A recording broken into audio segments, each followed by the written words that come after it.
Hey, welcome to the show, Natalie. I'm so excited you're here. Thank you. I am pretty excited to be here too. This idea of women making an impact is right up my alley. Awesome. Well, why don't you just introduce yourself? Tell us about you, your background, and how you got started in business. Sure. So I would argue that I got started in business when I was born. I come from a family of entrepreneurs, and unlike a lot of families where you're not really supposed to talk about politics or business at the dinner table, that is all we talked about at the dinner table growing up.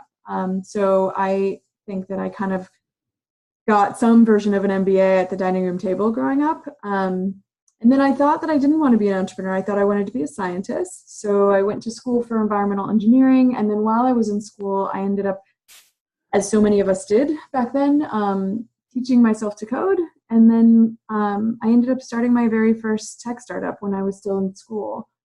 I was in Boulder, Colorado. I started a company making websites, initially small websites for the local car dealership kind of thing, where my first client actually traded me the cost of half of a car in exchange for making him a website. Wow. Yeah, that was my first client. That was my first deal. And anyway, I liked it. It worked somewhat. I also went in business with what was then my boyfriend, which I wouldn't recommend people do unless Right. they are really, really brave. But yeah, the long and short of it is that kind of got me on my way. And then I started for more companies as an intrapreneur and as an entrepreneur, as joint ventures, as part of a larger organization or on my own. Um, and then 15 years later, I found myself, yeah, like a veteran at that point of the tech startup world. And that was about 8 years ago now, 7 years ago. Um, I retired from tech. I decided I was done. I ended up co-founding the Center for Women Entrepreneurs at Columbia University that sits inside of Barnard, the women's college. And mostly my thought was that I had, been the only woman in the room most of my career. And I decided in my next chapter of my career, I was going to pay it forward. I was going to see if we could lay the groundwork and clear the path for the next generation and hopefully have them have a little bit of an easier time of it. And little did I know that our work was going to be seriously cut out for us. Um, so I spent the last few years really getting to know that space, working almost exclusively with women entrepreneurs, thousands of them at this point, falling in love with one or two, stepping in, rolling up my sleeves, and really getting involved with a couple of them. And through all that process, I learned a ton, right? Because you only know what you've experienced, and then it takes kind of getting in the mix with a lot of other women-led businesses to see the trends and the patterns and some of the typical pitfalls. So much so that I decided I wanted to become an investor. And so that's what I do now full time. I'm a full time investor. I started a company called Brava, where we invest in companies that benefit women, regardless of who started them. And, one of the tough things about being an investor is we say no 99, probably 0.9 of the time, which sucks. It sucks to look at viable businesses, women that are worthy of support and collaboration, but they just don't meet my very specific thesis. And so rather than just send everybody away and say no, I decided to write a book so that all of those women who maybe don't quite fit my thesis, but are still starting amazing businesses and really deserve to be given tools and a leg up in a world that disadvantages them for no good reason, and that shuts them out in many cases from loans, from venture capital, from so many things that we're entitled to. I decided to write a book to help them kind of circumvent that system and thrive. Awesome. Oh my goodness. You've done so much. This is crazy. So, why don't we kind of start back at the beginning when you were 20? What are some of those things that you learned when you were a newbie entrepreneur in that very first startup? Um, well, some of the lessons are so ridiculous they're comical. Like the first big check that we got, we went and bought a house and spent all the money, and then we didn't have anything to live on for the next 3 months until the next check came in. Uh-oh.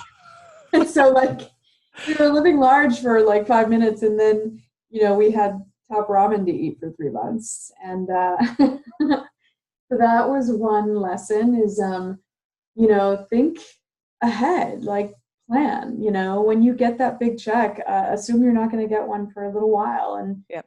and be, really careful with your money, even when you get a windfall, because that's the whole point of a windfall is that you never know when the next one's going to come. Yep. And you've got to assume that you've got to be scrappy with those dollars. And even when you can afford the fancy office, or even when you can afford that fancy MBA who's going to come in and, presumably rock your world, you still have to negotiate and barter and trade. I give an example in the book about how when Brava opened our offices, we were capitalized enough to get ourselves a nice office, but why should I pay for a nice office? Like, I realized that, there are plenty of incubators and accelerators and just co-working spaces around New York City that, would give their right arm to have a little bit of time from an investor, because I know how hard it is to get time out of our schedules. And they might be willing to trade. They might be willing to give me a little office space or a part-time office space in exchange for me to give them some hours as their sort of, investor in residence. And so I went out and I brokered a few deals like that. And, I could have afforded to get an office, but why? You've got to not just start scrappy when you're beginning and you don't have a lot of money. You really have to stay scrappy, no matter how big and no matter how, deep you roll, basically. I love that. Start scrappy and stay scrappy. That is some really good advice. What do you think is some of the most outdated traditional business advice that's still being given to women? Oh my God. Started. Like, half of my book is that crap. I have so many. So I'm going to give you like my favorites. My favorite of the worst possible advice is, fail fast. That's one. The other one is this idea that you have to get venture capital if you want to grow and you want to grow fast. Mm. And everything else is a lifestyle business. And I'm saying that in quotations because, of course, that's usually meant in a derogatory way. And, the other one that's my favorite is the friends and family round. There's an actual hack in my book called, am I allowed to curse, by the way, Rachel? You can. We'll just make sure we note it as explicit. Yeah, there's a chapter in my book called Fuck the Friends and Family Round. And I'll explain to you why I think all those things are bad advice. Oh my God, okay. And my other favorite one is the whole business of Peter Thiel paying people $200K to skip college, because of course he and all these guys, right, Mark Zuckerberg and for that matter Tim Ferriss, or all these guys, like they talk about skipping college, but they themselves went to like amazing Ivy League schools where they got to benefit from the network and the things that you get from those schools, whether you graduate or not, right? Meanwhile, some kid from the south side of Chicago is getting this message that they can just skip college, when we know since the dawn of time, education is the best leapfrog of all. And so, I find it kind of offensive when people who have a radically different context and did benefit from, being able to live in the dormitories of Harvard, is saying, oh yeah, don't worry about that, just skip college. Meanwhile, I'm benefiting from having gone to college. Right. Fail fast, I think, is incredibly lame, because the fact is most American families, for example, don't have $5,000 in their bank account. And so they're not like that in, that entrepreneur from Juicero, for example, who lost his investors tens of millions of dollars and his friends and his family. And then he went to Burning Man the next day and partied it up, right? He's going to be fine. His family probably have money, or he has a trust fund, or he just has a safety net of some kind so that he can go bankrupt and the next day he can go to Burning Man and party it up. But most American entrepreneurs, and most entrepreneurs, I would say, around the world who are scrappy and just starting, they don't have safety nets like that. They can't just fail fast, go bankrupt, and then still be in front of a VC for their second or their third startup, ready to, keep kicking and just start their next company. Most people, for most people, bankruptcy is devastating. Not only is it devastating, for a lot of people in this country, especially if you're Black and brown, it is more than devastating. It is multi-generational impact. it will impact not just you, but your kids and your grandkids. And the idea of pulling yourself up by your bootstraps and just, working really hard and somehow recovering, that doesn't apply to a lot of people. So this idea of failing fast in that larger context, sometimes people say failing fast when they just mean iterative coding or iterative software development. I'm talking about the people that mean it in the big way of like, hurry up, fail fast. If your company doesn't work out, fine, learn something, start the next one. Well, that's not a thing for most people. And then the last one, the, friends and family round, I find it offensive. I find that even just the terminology friends and family offensive. If the average American family doesn't have 5,000 in their bank account, then who are these friends and family that we're supposed to be getting money from? Like, how does that even work, right? When most people don't have that sort of capital in their own bank account, much less in the bank account of their friends and their family. So I think the fact that we even call it a friends and family round is just a sign of how disconnected from reality people in my world, in the world of finance and in the world of startup, can be, where they are so disconnected from the typical experience of most entrepreneurs, right? When we call something the friends and family round, when we know damn well that most people don't have access to that. Can you explain the friends and family round a little bit for people who aren't familiar with that term? Yeah, so your typical VC will say to you And that before VC, you, hold on. VC is what? sure, so your typical venture capitalist, There you the go. people who are out there giving money to up and coming entrepreneurs, right? The people who are on Shark Tank, the people who are now famous because, everybody looks at those pitch competitions like Shark Tank on television and says, awesome, when I'm going to grow my business, I'm going to go to some investor, some venture capitalist, and I'm going to ask them for money, right? Those venture capitalists will typically tell you that before you can really get to them and to have them write you a check, first you have to show them that you've raised your friends and family round. And after the friends and family round, typically is like a seed round, meaning that you've got well-to-do people in the form of what are called angels, who you might not know, but they're people who they're not professional investors. They might be somebody who has like a full-time job, maybe they're an executive at a bank, but on the side for fun, they're an angel investor. And so the order of events is the way, and I have this in my book where I have a table and I explain this to people so that I don't assume that people know. Typically, first step is you get your friends and family round, meaning that you go and you get a few $100,000 from your friends and your family to get your company a certain way along, right?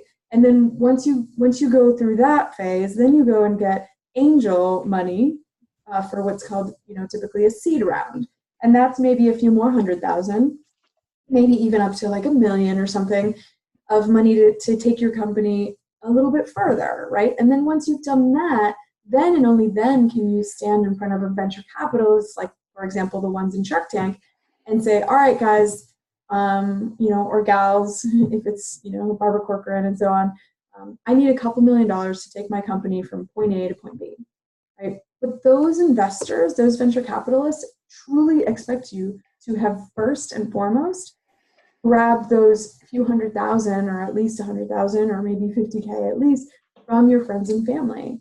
Gotcha. And it's called the friends and family round. And I just think that that's appalling because it is so tone deaf. It is so reflective of how little some of these venture capitalists understand about the average American entrepreneur's experience. Totally. So instead of doing the friends and family round, what do you suggest people do instead to raise money? So what I try to do is I try to get to the nugget of what they're truly looking for, right? And what they're truly looking for is traction. And traction is really just to show that the market needs and wants and is attracted to what you're selling, right? And that's ultimately what they want to do. They want to get a sense of, are there people really in the market that want what you're selling? Is the way that you're selling it appealing to your community? And also, do you have real skin in the game? Like, are you really sticking your neck out and putting everything that you possibly can? Or are you just doing this as like, a side project that you're not 100% committed to? That's ultimately what people kind of want to see. and what they really mean when they say the friends and family round. And so I look at those three things and I think, well, how can you prove that you have those things without bankrupting your grandma, right? Mm. And the way that you do that is by doing things like crowdfunding. It's by getting like a little baby version of whatever you're selling, be it your product or your service, and going out there and testing it and seeing, do people want this? Are they willing to pay X amount for it? And equity crowdfunding campaigns can do that while it's still getting investors, which means that unlike Kickstarter, an equity crowdfunding campaign actually gives the people, say in your friends and in your community, it gives them a little piece of ownership in your company, right? Or you could do the Kickstarter route where you're actually giving people T-shirts or an hour of your time or whatever it is people trade, right, in Kickstarter campaigns. But the important thing is that you're telling the story of your company and you're getting people to buy off on it and get excited. And then you raise a little bit of money and you can go to an investor and you say, I have traction. I have 500 people who think that what I'm selling is compelling enough that they gave between $5 to $100 for this campaign. And that way you can prove to them that you do have traction and there are people in your community that think this is a good idea and they put money out there. Not $100,000, not $50,000, maybe just $5, but in your community that might be meaningful, right? And if you have 500 of those people, if you have 1,000 of those people, that's traction. Awesome. Awesome. Okay. Super helpful. Why don't you tell us about Leapfrog, your book? Sure. Yeah. It's first of all, it's a book of hacks, and so you can read it from the beginning, or you can start in the middle or in the end, or whatever you want. It's structured in a way that I think goes a little bit further than most business books. The reason that I wrote it is because I kept my entire life, right, reading business books that had things like what I just described earlier, right? The fail fast, friends and family route, around quit, don't go to college, like all this advice that I just felt like didn't apply to me. And then I looked around at the people that were starting companies around me and I thought, well, this doesn't really apply to them either. And so I just got tired. I really got tired of reading books that didn't apply to me or my community and that didn't seem to reflect the experience of what I was seeing in the real world. And I thought, somebody should write a book. Somebody should write a real talk book that actually tells the story of entrepreneurs as I really see their experiences and as I've experienced it myself. And then, yeah, after a few years of advising women entrepreneurs, I realized I'm somebody, and I should probably be the one to write that book. And so what I took examples of over 60 people, mostly women, largely women of color, but also men, who have done entrepreneurship in ways that are, in my view, reflective of what most entrepreneurs experience. And they managed to be successful. One of the things that I mentioned earlier, for example, is a hack that is called VC, venture capital is a white collar drug. The reason I say that is because, again, the common advice that you get is that if you're going to be serious about your company, you should take outside investment and you should get venture capitalist money. But there's a woman by the name of Nina Vaca who started her company in Texas, who's an Ecuadorian immigrant just like me. And she never took a penny of outside capital. And her company today is the fastest growing woman-owned company in the United States. And it's going to hit about $1 billion in revenues. Wow. So, I give examples like that. I give example after example, over 60 of them, of people who basically said, no, I don't have to take outside venture capital, or I don't have to quit college, or I don't have to quit my side hustle. Like people who won and like just again and again sort of refute the dominant narrative. And I give examples so that you can copy them, so that you can learn from these extraordinary people who are just like us and who didn't have friends and family and who somehow figured out how to get it done. And they've done it really, really well. And I'm telling their stories so that we can all not just be inspired by them, but honestly use them as a template and copy them. So that's the idea behind the book. And I should say one other thing about the book is that the proceeds of the book go to an organization called Vote Run Lead, which is an organization, and you and I are recording this on the day that everybody's going out for the midterms to vote. It's an organization that's put more women into elected office than any other organization in the United States, and especially women of color. They're behind training people like Stacey Abrams in Georgia, or Ilhan Omar in Minnesota. They are behind some of the most amazing women that are currently running and getting elected into office. And they're just wonderful. And so proceeds of the book go to them. Can you say the name of the organization again, please? Yeah, it's Vote, Run, Lead. Okay, awesome. And it's super awesome organization for anybody that's thinking about ever running for office. Cool. So in the book, you said you mentioned it's about some hacks for entrepreneurs to leapfrog ahead in business. Could you share maybe a few of those hacks with us? Yeah, I mean, I've shared a few, so I'm going to see and think of some of the other ones that I haven't shared. So, of course, I mentioned the fuck the friends and family round. There's one called Raise Prices Stat. And I talk about the fact that most of us are undervaluing our services, our products, but more importantly, I talk about the emotional and even the psychological toll that takes on us. Right? It is not absurd to intertwine the value of the services and the products that we offer into the world with how we value ourselves. And I think that the one definitely reflects on the other. And the toll that it takes to shortchange ourselves and to not charge what we're worth or what our services are worth is significant. And there's an economic behaviorist by the name of Jacquette Timmons who is in this section of the book who talks about that. But the other thing that I talk about on the hack is that sometimes what we do when we price whatever we're pricing, we take what it costs us and then we add a percentage, and that's how we calculate what the cost should be, right? So if it costs me to produce and manufacture some physical good, a dollar, then, and I want a 50% margin, then I charge $2 for it, right? Or the same thing with the service. If it's costing me, if it's an hour of my time plus maybe a half hour of prep work, so it's 90 minutes of my time, how much is my time worth?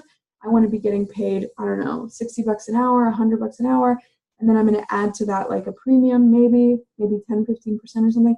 What I say in this hack is that is the backward way to price anything. Basically, throw that entire model out and instead think about what the product or service is worth to the person you're selling it to.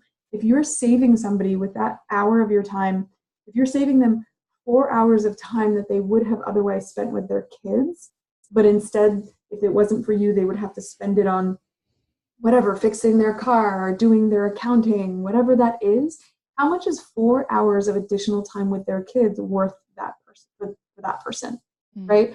And then start from there. Start from what is my product or service worth? What am I saving my customer? And then from there, decide whether you're going to reduce, whether you're going to increase. But that is your baseline. It should be what is your product or service worth first and foremost, and not starting from what it costs you. I like that. That totally simplifies things. I think so. Awesome. So why do we need more women-driven startups? That's an awesome question. The reality, and this is going to sound a little counterintuitive, is we don't. We're in really good shape. In the United States, women are starting more companies than men, which is exactly how I want it to be. I think we're in really great shape when it comes to women entrepreneurs. And of those women-led startups, like I said, there's more women starting companies than men. 8 out of every 10 of those are started by a woman of color. So we're in amazing shape when it comes to women entrepreneurs, especially women of color who are way ahead of the game. Where we're stuck is that 98% of those companies are stuck at the less than $1 million a year mark. So it's not that we need more women to be entrepreneurs. Women are brave and women are entrepreneurial and they are kicking ass at this. But what they're not doing is they're stuck at the less than $1 million a year in revenue mark. So what we need is we need them to grow. We need them to think big. We need them to be armed with the sort of tools that I put in my book to help them transcend that $1 million mark and create the next billion-dollar companies. Ooh, that's good. So you are recognized for exceptional leadership in educating women founders. What are some leadership lessons you can share with us? So there's two really that I love that are probably among my favorite in the book. The book is structured with 5 sections, and it's ready, set, go, fund, grow. And in ready, it's kind of all about the mind game, right? It's about what you, just like an Olympic athlete, right? They have to visualize crossing the finish line. They have to visualize winning.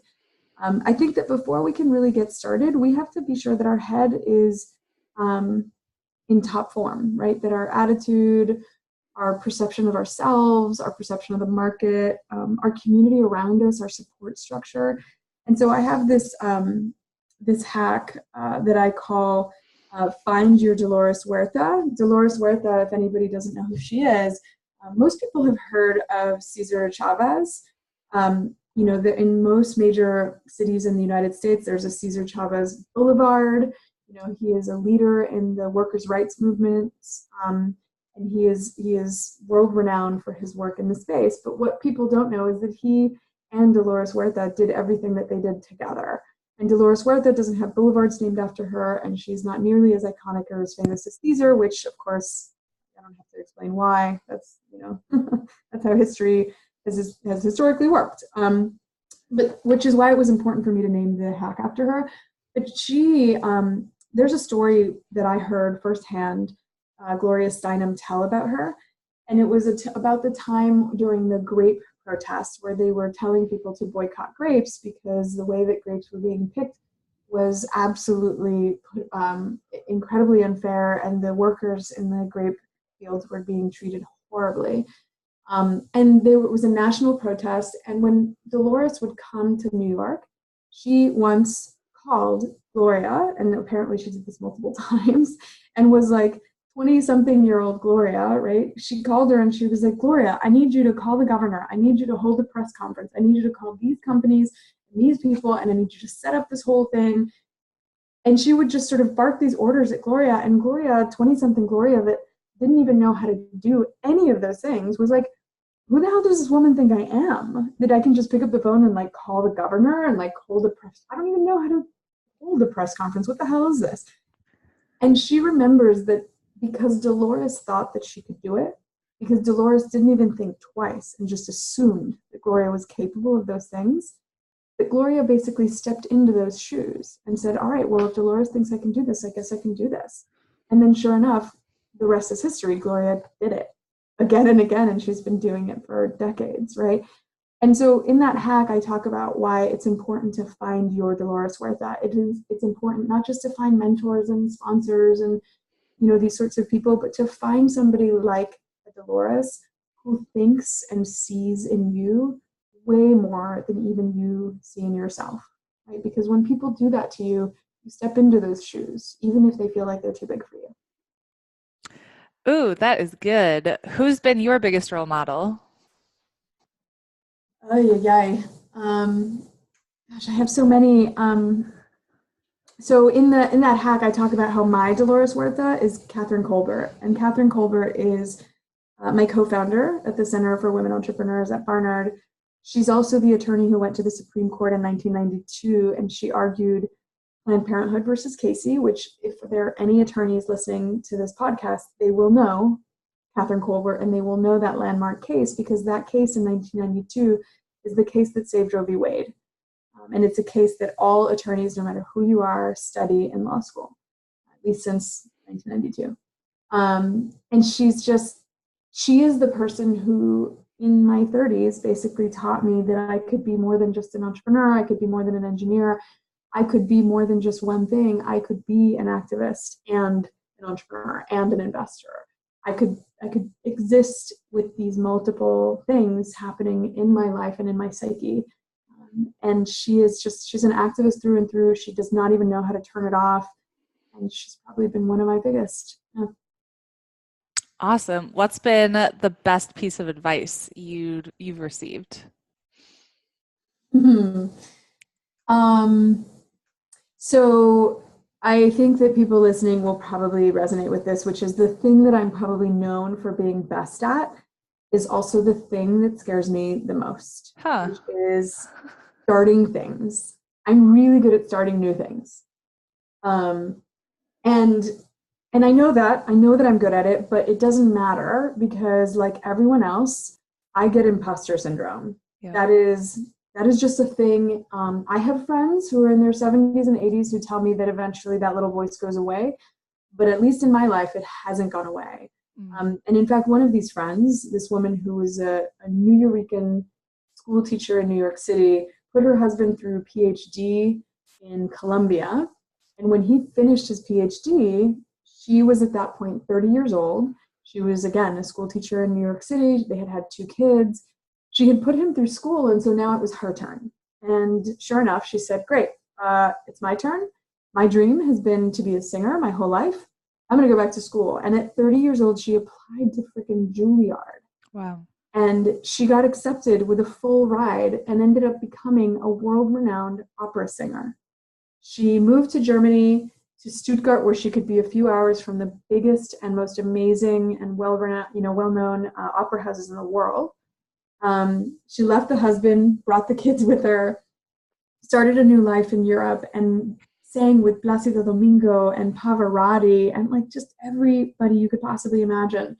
And she had an amazing run. And by the time I met her, she was living in Seattle, she was retired, and she was my mentor. And she knew nothing about tech. And she knew nothing about, frankly, the businesses that I was running. But every time that I would start something new and I would get that really loud imposter syndrome voice in my ear that would say, last success was a fluke, or maybe the last failure is going to repeat itself. You don't know what you're doing. People are going to figure out that you don't know what you're doing. You don't belong in the position that you're in.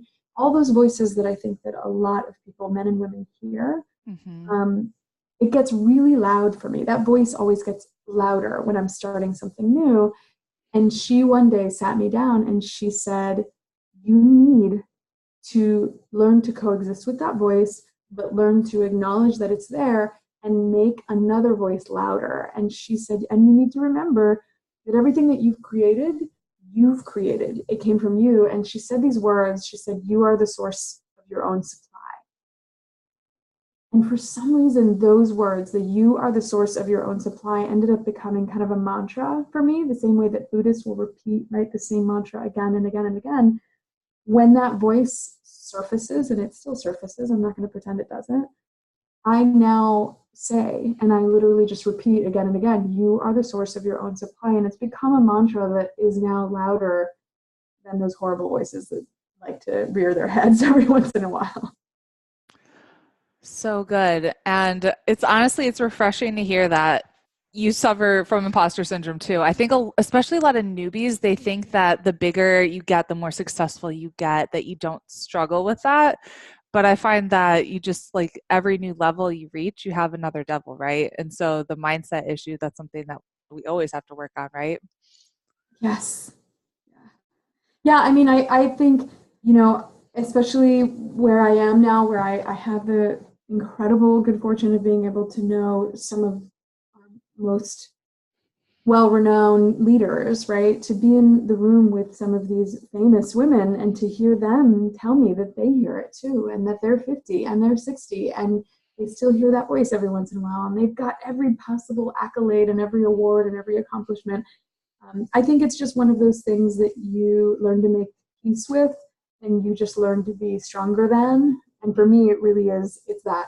And for everybody else, it could be something different. But the reason I included this in the book, and that I often tell the story of Awilda, the opera singer, and you are the source of your own supply, is because if somebody wants to borrow that, they can have it. Like if it worked for me, it serves me. You can find your own, but by all means, you can borrow mine because it has really worked, and it's a reminder that I think everybody needs to have. Love that. What's one of the best books you've ever read? Oh, I love that question. So I would say one of my top two favorite is, I call it a business book, but nobody else calls it a business book because I don't think it was meant to be one, but it absolutely is.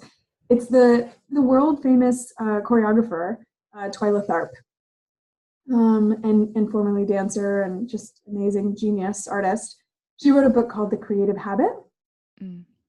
And I think that every entrepreneur, everybody out there trying to make an impact in the world, has to be fueled by creativity. And I think that we all sometimes get to the point where we think, I'm not feeling it, right? Like people talk about writer's block. I had a professor once tell me there's no such thing as writer's block. Plumbers don't get plumber's block. Get over it. And I was like, oh my God, that was the slap in the ass that I needed. Like, Yeah. and the same thing is true here. There's no such thing as like I'm for Twyla when she wakes up every morning at 8 o'clock in the morning and she walks into a room filled with some of the most, acclaimed dancers in the world. Do you think that some days she wakes up and just says, I'm not feeling creative today? Like that's not a thing. And so her entire book is talking about how creativity isn't like lightning striking. It's not like, oh wow, I was really lucky today and I felt creative. No, no, no. It's a muscle like any other muscle, and it's a habit. And if you create a creative habit, you can show up every morning like she does at 8 o'clock in the morning and bring it the way that she brings it every damn day. And the book is full of like tactics and strategies and like really, really specific, very prescriptive things that you can do to make sure that that creative part of you is always well exercised. Ooh, okay. I'm adding that to my list. Thank you for sharing. Yeah, of course. Of course. What does it mean to you to make an impact? Oh, to me, it means, and I learned this the hard way because I was in tech for 15 years, and today we have half as many women graduating as engineers as we did when I was starting. Wow. And so when I left kind of fleeing and, feeling kind of burnt out and happy to be out of it. And then I found myself at Barnard, right, at an Ivy League institution surrounded by some of the most brilliant women in the world who were looking at my background and they're like, oh, wow, she came from tech. Let me ask her to help me start my career in tech. And so now I had these amazing women asking me, can you help me get a job at Amazon, at Microsoft, at Google, whatever. And I thought, oh my God, I just fled this scene. And now I'm going to feed these women back into the lion's den, like this place that I just fled. I don't want them to go there. And then I realized I can't say that. I can't tell women not to go in tech. We need more of them. And so that feeling that I had, that sort of guilt that I had, was rooted in this idea that I had spent 15 years in an industry and I had not left it any better than I found it. In fact, if you look at the numbers, I left it worse off than I found it. Mm. And so to me, impact is that it's not walking away after 15 years and saying, I left it no better than I found it. And that's why I'm back. And that's why I'm back louder and more vulgar and less apologetic and just like zero tolerance for the BS. I've been behind some of those exposés with the VCs who were caught behaving poorly 2 summers ago, and those brave women who came out and said these venture capitalists and these investors treated me poorly, and they harassed me or they sexually assaulted me. Like I have done my very best to support all of the women, the brave young women who are of the next generation, who have organized themselves and who have come out and they've spoken up, and they've really made an impact in the industry because I didn't do it when I could have, and now I have to make up for lost time. So I guess the short version of the answer is just impact to me is leaving a place better than you found it. Awesome. What's next for you? um, good question. Uh, well, Brava, and just this idea of investing the way that I invest, which is I invest with a long-term horizon. Most venture capitalists and most private equity investors, all the different type of investments that are out there, most of the most uh, popular and maybe renowned ones, um, they're doing it on short cycles so that they need to see their return on investment within like a couple of years, 3 years, 5 years. Um, Whereas people like Warren Buffett, when somebody asked once Warren Buffett, what is the ideal holding time for an investment? Expecting to hear, a certain number of years, right?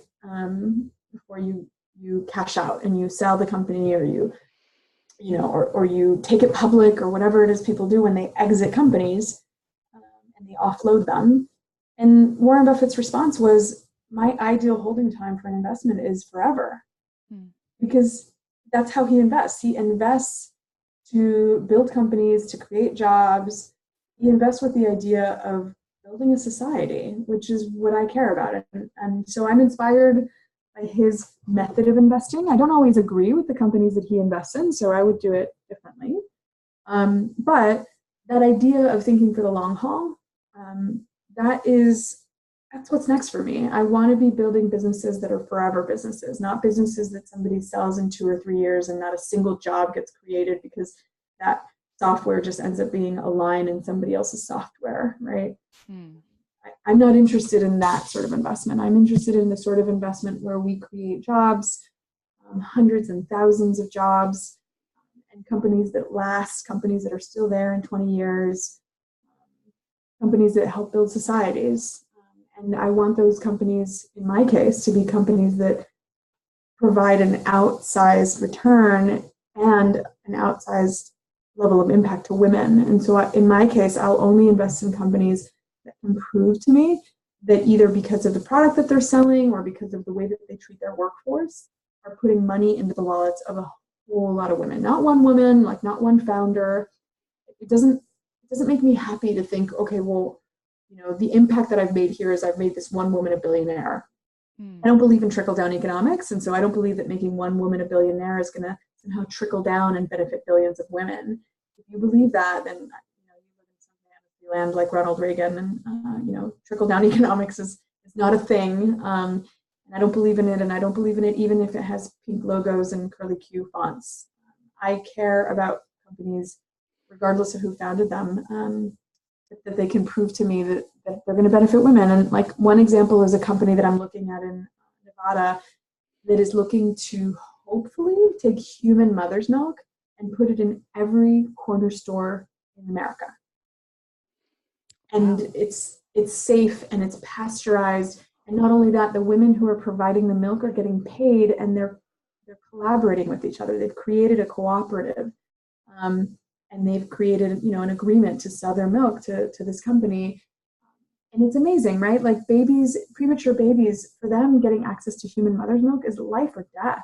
There are many, many NICUs that rely heavily on having to buy human mother's milk because that is a life or death thing for preemies. But even babies who aren't preemies, who have been taken all the way to term, right? There are so many women that because of their work obligations or simply their milk ran out ahead of time, or maybe their milk never came, that want to provide their babies with human mother's milk. And this is a safe and hopefully affordable way for them to do that. That's the sort of company that I want to be investing in. Love it. Where can we connect with you? Anything related to the book, and in fact, my social handles, they're all available at leapfroghacks.com. That's leapfroghacks.com. And when you go to that website, you'll see everything from audio samples of the book to my Twitter, my Instagram, even my LinkedIn. All the information that you could possibly need on me or the book is in one place. Awesome. We'll make sure to put all that in the show notes. Well, thank you so much, Nathalie, for being on and sharing all of your wisdom with us. We really appreciate you, and we'll talk to you soon. Rachel, thank you so much for taking the time and for asking such good questions. No problem. Bye. Bye.